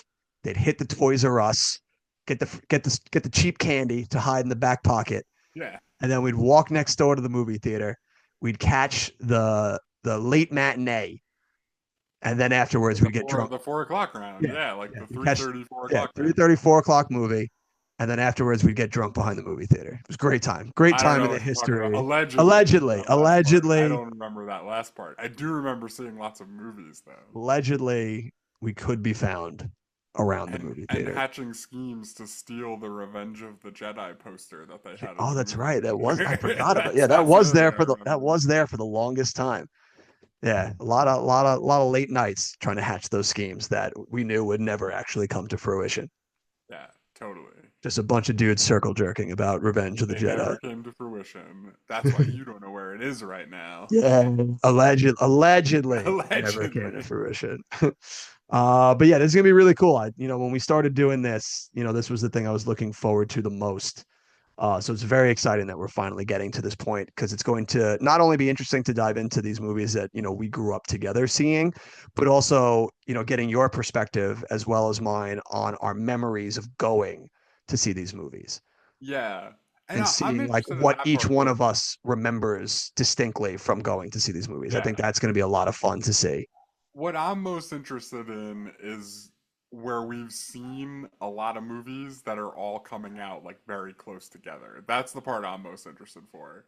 Yeah, getting into the real nitty gritty now of the Yeah, box because when we're office. talking about like April of 2005 or 2006, we'll have seen like Pretty much all every of the movie. opening Yeah. movies in April of 2006, or at least a good chunk of them. So it's like I feel like it'll be more interesting to go through them that chronologically. And really like get a whole approximation of the year as a whole, as opposed to just hopscotching around the year. Yeah, right, right. Yeah, so that's gonna be fun. So I'm also very much looking forward to that. So that's gonna be a great time. So make sure you tune back here next week when we dive into what is a seminal classic now, Mean Girls. Do you have a recommendation before we sign off here, Jim? What are you jamming on? Um, I don't know. What have I watched recently that's really worth it? Oh, what have you Um, watched?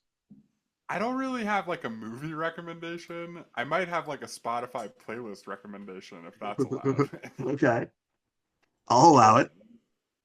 So there's a Spotify playlist called Italo Disco, and it's Sure. all like Italian disco music from like the late 70s and early 80s. It is fucking phenomenal. Like I cannot stop listening to it. And I know this is more a recommendation for you than for anybody else, because you're like the only other person I know that is into disco nearly as much as I am. And That I so am. Yeah, I know you are. So I think you should give this playlist a listen. There's a lot of songs that I can guarantee you will like, and I would be pretty surprised if you had heard them before. Interesting. All right. Send me the link to that because I'm not going to remember what the name of it was. Will do. Will do. I'm on it. And I will jam on that disco for sure. I'm My actually recommend. emailing it as we speak. There we go. That's right. Drop it in my box, baby. My recommendation is actually a plea to Netflix to just please stop. Like I Oh please, no. if I have What to did Netflix watch do? if I have to watch one more movie like Back in Action again, I swear to God, I'm gonna blow my own brains out. I'm gonna Which one pull was back in action? I feel like the I saw. the Oh wait, this Jamie is the the Cameron Diaz yeah, the one. Jamie Foxx Cameron Diaz movie. It's like I'm a little lost for words I read when the it comes to these synopsis, movies. and it kind of struck me as like Spy Kids meets Mr. and Mrs. Smith. That's kind of like how it felt. Not really. It's Okay. kind of, but not so like very loosely if it is, but and not so much. But just like the way they go about making these movies that are just so copy and paste and bland and unexciting, and just the way they're shot just like looks drab and gross. Like I I hate them because I'm stuck in a loop of I watch them because I watch everything, and you have these big stars that I like. I like Jamie Foxx and I Yeah. like Cameron Diaz. So Cameron Diaz Yeah. coming back from retirement to do a movie is a big deal for me, and I want to watch it for her. And then I get sucked into the stupid vortex of watching another shitty Netflix movie that just does the same thing over and over again, and I feel like I'm losing my freaking mind. Yeah, I feel like your problem is that you actually click play on those movies. You don't need to do that. It is. You I don't don't. need to do I that. don't. Yeah. So like, in part and parcel is also my fault because I'm also contributing to the cycle because I'm part of the view that they see that go, hey, I should probably make another one of these because this dumb fuck's Right. watching it. Right. They're like everybody watches it. We'll just make another one. Yeah. Yeah. So so I will also join in this class action lawsuit that we can all put together against Netflix, where I will also do my part to not watch this piece of trash anymore. And I just plead with everyone else to also stop watching this drivel. Stop putting it Yeah. on in the background. Just stop. Let us I get mean, back yeah, to a you just sense. you hit the nail on the head because like I do this all the time too, where I just have stuff on in the background, and if I was ever gonna put on the movie you just mentioned, it would be something I put on as kind of like background noise. And like that's what they're trying to make is the point. Like they're like yeah, like well, we don't care if you're actually paying attention. We just care that you have it on. So if this is like if we can make great background noise, then we've succeeded, which is just like it feels like the opposite of what we should be trying What to we should do. be doing. They've turned movies into elevator music. Right, right. That's a And really good way to put it. Yeah. and I hate it with every fiber of my being. Yeah, that's wow. I never thought of it the way you just said it, and that's very true and even worse than the way I was thinking of it. Oh my God. And it hurts. So God, please make it stop. It's like, yeah, they're like, how far away are we from movies debuting on like gas station pumps? Like, how close is that future? Because I don't like it. Dude, it's honestly it's sad that probably someone out there right now is trying to make that happen. Yeah, I'm, yes, right. I don't think we're that far, honestly. Not that far away. So while we're over here lamenting and crying at the future that is unfolding before us, let us know down in the comments below if you saw Scooby Doo 2 back in the day, what your thoughts are on that movie. And make sure you tune back here next week when we dive into the absolute classic that is Mean Girls. And as always, we'll see you at the movies.